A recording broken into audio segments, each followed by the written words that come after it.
बिहार की राजनीति इन दिनों एक बड़े प्रयोगशाला की तरह है, जहां हर दिन समीकरण बदल रहे हैं और सत्ता का गणित नई शक्ल ले रहा है।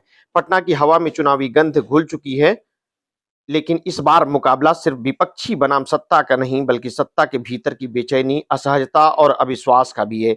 इसी बेचैनी को शांत करने के लिए देश के गृह मंत्री अमित शाह अब खुद पटना में डेरा डालने जा रहे हैं। सवाल ये है, क्या एक राष्ट्रीय रणनीतिकार की बार-बार की मौजूदगी बिहार की जमीनी सच्चाई को बदल पाएगी, या फिर ये केवल गठबंधन की कमजोरियों को ढकने की कोशिश भर है? नीतीश कुमार और अमित शाह के रिश्तों का इतिहास किसी से छिपा नहीं है।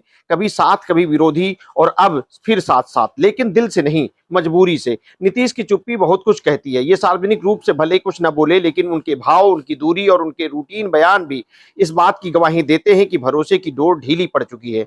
उधर उपेंद्र कुशवाहा की कविताओं और शेरो शायरी में जो तंज कस झकता है, वो गठबंधन के भीतर पनप रही असंतोष की आग का संकेत है। ऐसे में अमित शाह का पटना में लगातार कैंप करना सिर्फ चुनावी प्रबंधन नहीं, बल्कि क्राइसिस मैनेजमेंट की खुली स्वीकृति है।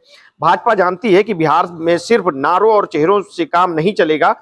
नीतीश का भरोसा, मांझी की मजबूरी, चिराग का आत्मसम्मान और कुशवाहा की नाराजगी, इन सबको सीधे साधे बिना गठबंधन के भीतर तालमेल मुश्किल है। पर असली चुनौती यह है कि भाजपा के संगठन के भीतर भी अब एक अदृश्य अहंकार उभर आया है। यह अहंकार सहयोगियों की बराबरी का दर्जा नहीं देता, बल्कि उन्हें सहायक मानता है। यही सोच बार बार गठबंधन की डोर को कमजोर करती है। अमित शाह की आक्रामक रणनीति, मीटिंग दर मीटिंग और लगातार निगरानी, ये सब दिखाता है कि इस बार भाजपा कोई चूक नहीं चाहती। लेकिन क्या ये रणनीति बिहार की राजनीतिक संवेदनशीलता को समझती है? बिहार में राजनीतिक सिर्फ समीकरणों की बात नहीं, भावनाओं का खेल भी है। यहाँ जातीय सम्मान, क्षेत्रीय अस्मिता और स्थानीय नेतृत्व का सम्मान है, और ये सब भाजपा के सेटेलाइज्ड कंट्रोल मॉडल से अक्सर टकरा जाता है। महागठबंधन की स्थिति में बहुत स्थिर नहीं है, लेकिन उनके भीतर अराजकता भाजपा को सुकून नहीं दे रही है, क्योंकि जनता अब सिर्फ विकल्प नहीं, भरोसा तलाश रही है। और जब सत्तारूढ़ गठबंधन के नेता खुद लगातार मीटिंग में भरोसा जोड़ने की कोशिश करते दिखे, तो संदेश स्पष्ट होता है कि नींव कहीं न कहीं हिल चुकी है। शाह का ये बार-बार पटना प्रवास दरअसल एक राजनीतिक डैमेज कंट्रोल मिशन है। सवाल ये है कि क्या दिल्ली का माइक्रो मैनेजमेंट बिहार की मिट्टी में पनपते अविश्वास को मिटा पाएगा? क्या बार-बार की रैलियां, दौरे और नारेबाजी से नीतीश और भाजपा के बीच की दूरी कम होगी, या फिर ये दूरी सिर्फ मंचों पर ढकी रहेगी?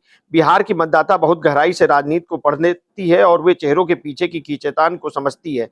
उन्हें मालूम है कि जब कोई नेता बार-बार पटना में क्राइसिस मैनेजमेंट के नाम पर कैंप करता है, तो इसका मतलब ये नहीं है कि सब कुछ नियंत्रण में है, बल्कि इसका अर्थ है कि नियंत्रण फिसल रहा है।